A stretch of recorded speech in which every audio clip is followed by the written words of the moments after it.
നമുക്ക് പോലീസിൽ ഒരു കംപ്ലൈന്റ് കൊടുക്കാം. ഇപ്പൊ ഈ വനിതാ കമ്മീഷനൊക്കെ ഉണ്ടല്ലോ. പത്രക്കാർക്ക് എഴുതാനൊരു കഥയാവും. ആ, എന്റെ ചേച്ചിയുടെ ജീവിതം തകരാതെ നോക്കണ്ടേ എനിക്ക്? സഖാവിന് പഠിക്കാൻ ഒരുപാടുണ്ട്. അതിന്റെ ഇടയിൽ എന്റെ പ്രശ്നങ്ങള് വേണ്ട, അത് മറന്നേക്ക്. പോട്ടെ. പ്രിയ,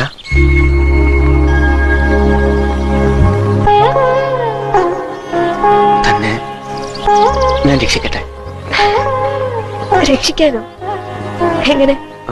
ഞാൻ എന്റെ ജീവിതത്തിലേക്ക് വിളിക്കട്ടെ?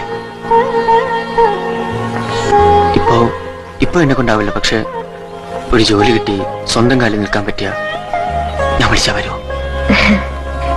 സന്തോഷമുണ്ട്, പക്ഷെ എന്നോട് സാധാപം തോന്നുന്നുണ്ടാവില്ലേ? അത് വേണ്ട. നമുക്ക്